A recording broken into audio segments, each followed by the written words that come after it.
ये सवाल बहुत ही आसान है। Find the volume of each of the following. इसमें लेंथ दिया है, ब्रेथ दी है, हाइट दी है। ये पहला क्वेश्चन है, इसका आंसर यहाँ पे लिखना है। ये दूसरा क्वेश्चन है जिसमें लेंथ ब्रेथ हाइट दी है, इसका आंसर यहाँ पे लिखना है। तो वॉल्यूम निकालना है, जब लेंथ ब्रेथ हाइट तीनों चीज़ें दी हो तो समझ जाइए वॉल्यूम ऑफ क्यूबाइट की बात हो रही है। तो वॉल्यूम ऑफ क्यूबाइट का फॉर्मूला आप लगाएंगे जो कि होता है length into breadth into height. क्या होता है? Length into breadth into height, यानी कि ये लेंथ है, ये ब्रेथ है, ये हाइट है, तीनों को बस मल्टीप्लाई कर दिया। ठीक है, तो 8 टू द 16, 16 3 द, जो 3 बचा उतार लिया, 16 3 द 48 ना, ऐसे मल्टीप्लाई भी करके। बस एक चीज़ ना भूलिएगा, जब वॉल्यूम निकालते हैं किसी भी चीज़ का तो जो यूनिट लगी है एमएम लिखा है सब में, तो एमएम लिख के पावर 3 लगाते हैं। इसको पढ़ते लेकिन क्यूबिक मीटर है, पहले क्यूबिक पढ़ेंगे बाद में। इसको लिखने का दूसरा तरीका है, ऐसे भी लिख सकते हैं CUMM।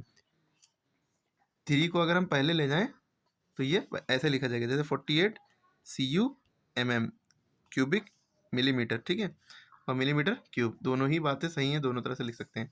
दूसरी बात, इसके सारे पार्ट अभी आप करके कमेंट में आंसर बताइए जिसमें से आप इसमें शायद अटकेंगे, लेकिन करिएगा कोशिश। पहले इसको इससे मल्टीप्लाई, फिर जो आंसर आएगा उससे मल्टीप्लाई, और एक नंबर से पहले पॉइंट लगेगा सीधी तरफ से। ठीक है, अब हम अगले क्वेश्चन पे आते हैं। तो find the volume of an ice cream brick of length this, breadth 10 and height this.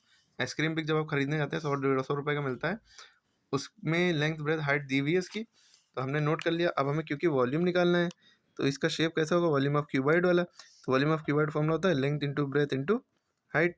भाई लेंथ है 22, ठीक है, और ब्रेथ कितनी है 10, और हाइट कितनी है 8।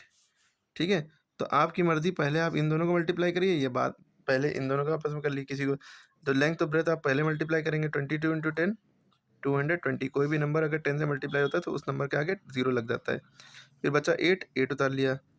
अब 8 0 ज़ा 0, 8 2 ज़ा 16 का 6 कैरी लगा 1, 8 2 ज़ा 16 117। वॉल्यूम आ गया 1760 सेंटीमीटर, है ना।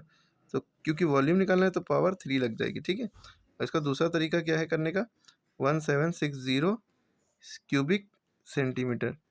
ठीक है, आप ऐसे भी लिख सकते हैं और ऐसे भी लिख सकते हैं, दोनों तरह से पढ़ते हैं इसको भी। क्यूबिक सेंटीमीटर, क्यूबिक पहले पढ़ेंगे, बाद में सेंटीमीटर पढ़ते हैं, सेंटीमीटर क्यूब गलत पढ़ते हैं। ठीक है, उसके बाद सारे भी ऐसे ही होंगे, लेंथ ब्रेथ हाइट तीनों को मल्टीप्लाई करो तो आंसर आ जाएगा। इसमें भी लेंथ ब्रेथ हाइट दी हुई है, वाइड माने ब्रेथ होती है, मल्टीप्लाई करो तो आंसर आ जाएगा। इसमें भी लेंथ ब्रेथ हाइट दी है, मल्टीप्लाई कर दो आंसर आ जाएगा। इसमें भी लेंथ ब्रेथ हाइट, लेकिन इसको आप कमेंट में बताइए कैसे करेंगे, इसमें डिवाइड करना होगा ना।